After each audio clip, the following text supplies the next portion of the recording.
How are you doing today, my lazies? This segment of the What If Naruto series is going to be a very interesting one. The topic of contention will be, what if Shikamaru let the girls join in the Sasuke retrieval? I'm excited to get into this, so let's dive in.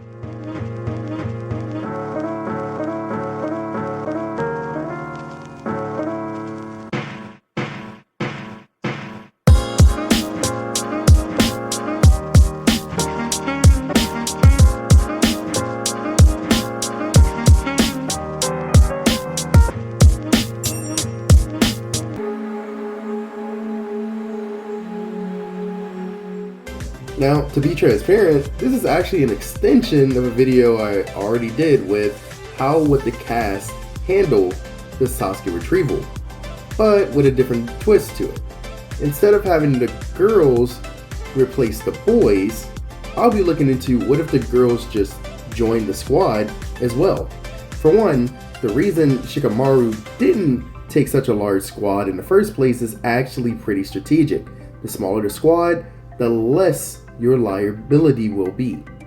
We don't know in the moment how many enemies we'll have, and they're the ones on defense. So the team collected has to be as stealthy as possible. Too many clashing personalities and the mission is highly risky. The more people you have, the less maneuverability you have, and the more it affects morale, since the boys will naturally try to protect the girls. This was actually a study in the military and used as the reason they didn't want females in combat situations, since the females would definitely get violated by the enemy, more than likely sexually, and that would destroy morale or cause more men to act irrationally, which would jeopardize the mission to a significant degree. Now, knowing that real world reasoning and ignoring it, like Kishimoto does his female characters anyway, let's say he doesn't care and assembles a team as big as the one he used to aid the Sand at the end of the OG series. Now, we can literally use that same lineup, but that one was terrible. You can tell they didn't actually put thought into the formations and just kept trying to make BS excuses for why certain people were left off the battlefield and why certain ones were paired the way that they were. The sensory team was actually a solid plan, but then they benched two of the heaviest hitters with Shino and Neji and allowed Sakura of all people to be on the battlefield. Shino literally could have healed stamina and stats while still being able to fight on the field. So while she's a medic at the time, that wasn't a smart placement for Shikamaru. Now, getting around about the stupidity of the end of the series out of the way, what would be an actual optimal formation for this mission? Well, we're only adding the girls, so no OP Shino to carry the team. We have to incorporate Sakura, Ino, Tenten, and Hinata into an already solid formation and make it make sense. For one, Hinata is the absolute most useful, so separating her and Neji, and by extension, definitely Naruto, we can have her and Neji at the front and back to dual layer the Byakugan field of vision with Kiba second in line to add an extra layer of sensory with him and Akamaru. Now, I'm assuming the same power I saw at the end of the series for everyone, since trying to downscale would be meaningless in this situation. Now, the sensory unit would be the outer layer of the fence, while we need tanks as the second layer, then fighters in the middle with the leader at the absolute center to coordinate. Shikamaru takes dead center as usual, while he has Naruto, Choji, and Tenten as his attack shields. We have a long, mid, and close range fighter at 3 crucial points to protect the leader in the inner thin layer, while the second layer has Ino and Sakura. Now, Sakura is a strange anomaly, as she can either be in the dead center with the leader, as she's the mage and needs to be protected the most, or we keep her on the second layer to assist the trackers that can sniff out traps. Having her protected by Neji would be the most optimal position, as he's still technically stronger than Hinata in raw skill. Hinata would be utilized to protect Ino, as she's the second layer wildcard. Her abilities, if they actually develop them, would be the absolute best for traps, espionage, and recon, as she can tether her soul to other bodies and scout through small animals, or catch one of the enemy off guard with mind transfer and or mind destruction to give the inner layer more strategic leverage, especially since she'd literally be in the Ino Shigacho formation already. And if she was skilled enough at the time, she could have done a similar jutsu to Fu with his voodoo trap dolls and trapped one of their minds in another body while forcing them to end themselves. See how much more amazing that lineup is compared to what we got at the end of the series? Adding Shino, he could literally go on any layer or just be his own layer in the mission altogether, as he hard counters all of the sound ninja solo, let alone with a team.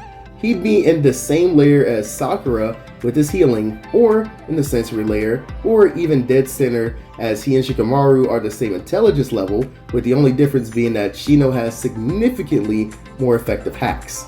Could literally have a split squad with both of them as captains and still make the same effect.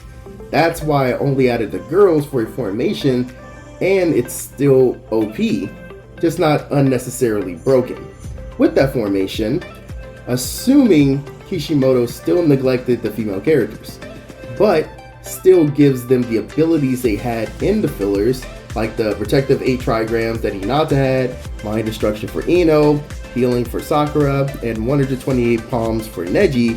Then we have a peak squad, with the only weak points being Sakura and Ino. Sakura was actually more useful than Ino at the end of the series, to the point that Ino called herself useless.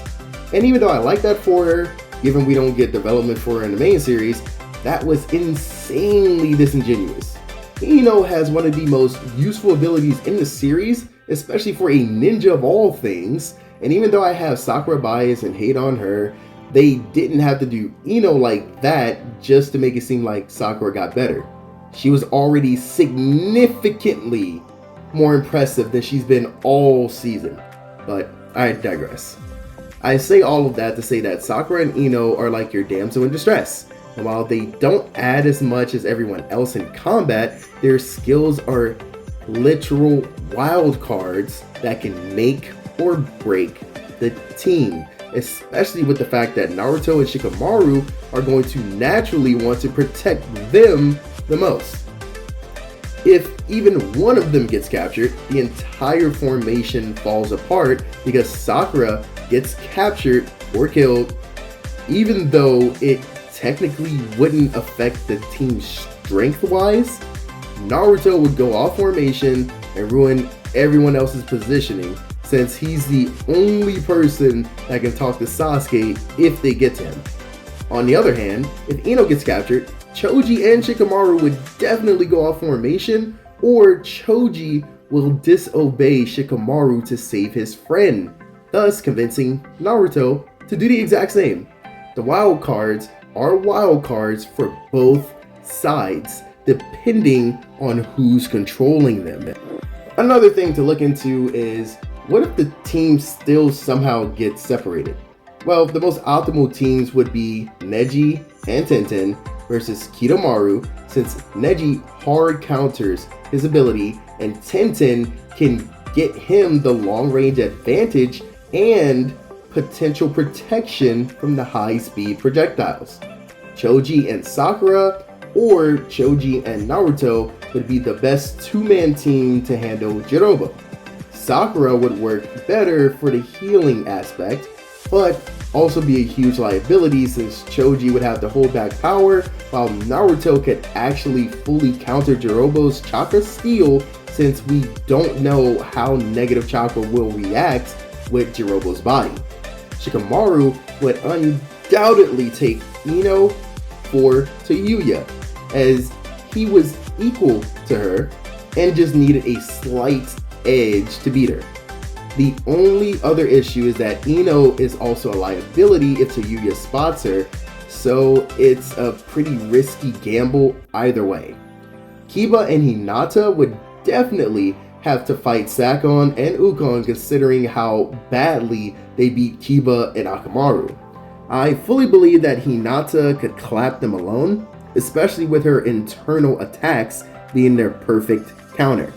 Now, we know Kiba would stay to help his teammate. So the biggest issue is, who fights Kimimaro now? Well, the optimal answer would be Naruto and Kiba while they wait for the others, but if Kiba stays with Hinata and Naruto stays with Choji, who gets the big dog until Lee and Gaara arrive? Well, we know that even if Naruto and Kiba are the last ones to face Kimimaro, a QBS's Naruto stood -0 chance against Kimimaro. The animation makes it look wonky, but in reality, Kimimaro was moving so fast that Naruto seemed to be standing still or moving in slow motion, and we've seen what that same Naruto can do against Sasuke in the Valley. So that goes to show that the scaling difference is too massive for even that two-man team to make any sort of dent. The other issue is Sakura. She would definitely want to stick with Naruto or find Sasuke on her own. This presents two very big liabilities for the team. Sakura is definitely gonna get captured, killed, or even worse, get someone else killed.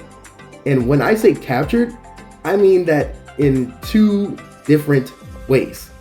Kimimaro either uses her as bait and or Sakura joins Sasuke and makes Naruto hold back as he has to attack her now. This could also cause another weird scenario of Naruto joining them and spying on Orochimaru to find a way to save Sasuke. I hope this topic piqued interest because it's a very nuanced and complex situation that truly relies on, for one, good writing, a perfect scenario, and ignoring character flaws that would clash with others like Hinata staying for Naruto, Naruto staying for Sakura, Ino Shikacho having a crazy bond, Kiba protecting his teammate, Neji protecting Hinata, Naruto having too many scenarios to disobey, and the girls being liabilities overall. There is so much that can go right with the powers and skill sets, but adding that humanizing element to the mix makes a large team like that highly inefficient. The Sasuke retrieval arc is also the catalyst for Sakura to begin her medical training, so she'd actually just be a huge liability and follow her emotions to defect from the team. Trust me, I looked into all of this. Let me know your thoughts and theories on the topic.